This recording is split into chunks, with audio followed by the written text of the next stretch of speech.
In the latest news, fraud victims are calling on China to assist in recovering $4.3 billion worth of Bitcoin, which has recently been seized by UK police. Today's episode is sponsored by Cake Wallet, where you can send, receive, and even exchange your crypto right from within the wallet. Cake Wallet is open source and non-custodial, so you control your own private keys. Available today on iOS, macOS, Android, and Linux. And StealthEX, a privacy-centric crypto exchange which enables you to make crypto-to-crypto exchanges anonymously. Good evening, everybody, and another one. Welcome back again to Enter Crypto. Now, in today's video, we're going to be talking about China and the UK, and this is the first time I'm reading this article, so let's just dive straight in. We'll quickly read through it, and then we'll see what we can learn and comment after.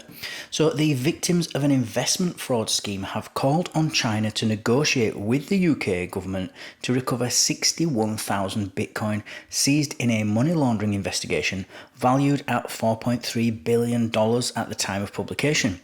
The Bitcoin is the result of a $6.2 billion wealth management fraud conducted between 2014 and 2017, fronted by Chinese company Tianjin Lantian Gerui electronic technology, in which more than 128,000 people were defrauded. The UK government became aware of the situation after ex-restaurant worker Jian Wen attempted to launder funds by purchasing a $30 million property with Bitcoin. However, the transaction could not be completed since Wen was unable to explain the source of the funds.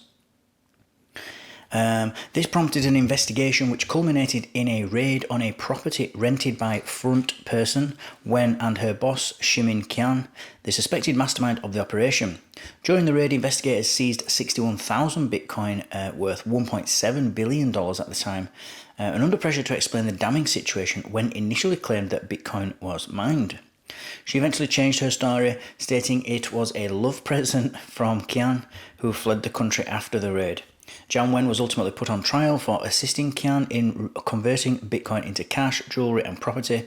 While Wen denied all charges, Southwark Crown Court convicted her guilty of 3 counts of money laundering on March the 20th. Following the conviction, a group representing the scam victims set out to reclaim the Bitcoin purchased with their money, now worth $4.3 billion. And the group reportedly submitted a letter to China's Ministry of Foreign Affairs urging them to negotiate with the UK government for the return of the huge amount of seized Bitcoin. They also contacted China's Ministry of Public Security, claiming to have the backing of almost 2,500 signatures from the victims and want to submit them to both ministries. The letter requests that the Chinese government and the UK Judicial Department work together to submit evidence proving their status as legitimate owners, the group said. We do not want and will never accept a situation where Bitcoin are confiscated by the UK and not returned to us. At the time of writing, the UK government had not issued a statement on how it intends to deal with the Bitcoin it holds, and Qian is still at large. However, if the UK government evaluates that no one else was entitled to the asset, it would typically be divided and distributed to the police and Home Office. However, the victims who suffered extremely serious economic losses, resulting in family breakdowns, separation from kids, indebtedness, and no money for medical treatment, have not gone without aid. 4 victims who lost money in the scam claimed that since last May, victims who enrolled with Chinese police have received 2 payouts from a task group on the fraud headed by Tianjin authorities. And they stated that 8% and 5% of their investment capital had been returned, with assets recovered from Lantian Gerui and its former employees. Additionally, a local branch of the Industrial and Commercial Bank of China, the country's largest lender, has committed to assisting with the return process and has estimated that 207,000 people invested in the fraudulent scheme.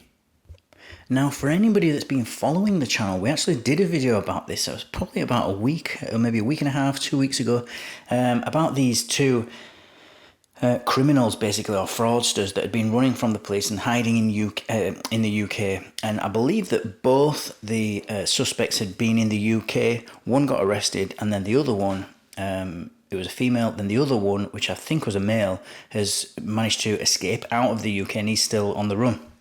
She's been charged now and she's been found guilty. And in this particular case, the government managed to obviously find her seed words and get access to, the police, have got access to what is now worth over $4 billion worth of Bitcoin, which is a colossal amount of money. That goes without saying. But also, if you remember, I remember in the last video saying that I'm not sure what the British government is actually going to do with this money, because we don't really have a great relationship with China, as in the two governments, the British government and the Chinese government. And so I don't know what they would actually do. Normally, if this was a domestic case, sometimes the police would just hang on to it, or the government, should say, would just hang on to it, might be transferred. But they would just keep it. They would just hold it. I know the US government does this a lot, especially when they seize Monero or other cryptocurrencies. They don't even sell it. They just hold it. They just keep hold of it. But with Bitcoin in the US, they have had auctions before. I know that for a fact. And the UK, I believe, has also had auctions in the past. Not big ones, but they have had them. And so with this particular case, I wasn't sure whether they were going to actually auction this Bitcoin off and get the money for it, or if they were going to just confiscate, just keep hold of it and not let it go at all. But it looks like now there's quite a big movement in China where these people, these victims of fraud, now want their, rightly so, they obviously want their money back. They've been scammed. So this is going to be really interesting to see what happens, because I honestly don't know what's going to happen. But I would imagine that if China, if the Chinese people can make a legitimate claim, and prove, which is pretty obvious that it's come from this Chinese scam. So that's where all this money come from. I mean, it must have been a huge scam for this type of money to be. I mean, $4 billion worth of Bitcoin is just crazy. I mean, what kind of scam would that be? It's huge, and so we might actually see some dialogue between the two governments. I mean, it's just too much. It's just too large of an amount of a sum of money to just kind of just forget about it and say, or even for the Chinese government to just reimburse its own citizens. It's too much. $4 billion is just too. It's just too much of a ridiculous amount of money. So I do think that the Chinese government will probably approach the British government and say, can we sort something out here? And get this money back, and I do think the British government will probably give them it back as long as everything's legitimate, it can be proven. I think they'll probably give it back, actually. But I'll definitely keep you updated going forward. It's going to be really interesting to see what actually happens here, given the animosity between the two governments up until now. And as always, guys, thank you for listening. Thank you for watching. Don't forget to like, subscribe, and click on that notifications bell so that you don't miss out on any future updates. And I'll see you all tomorrow evening. Take care.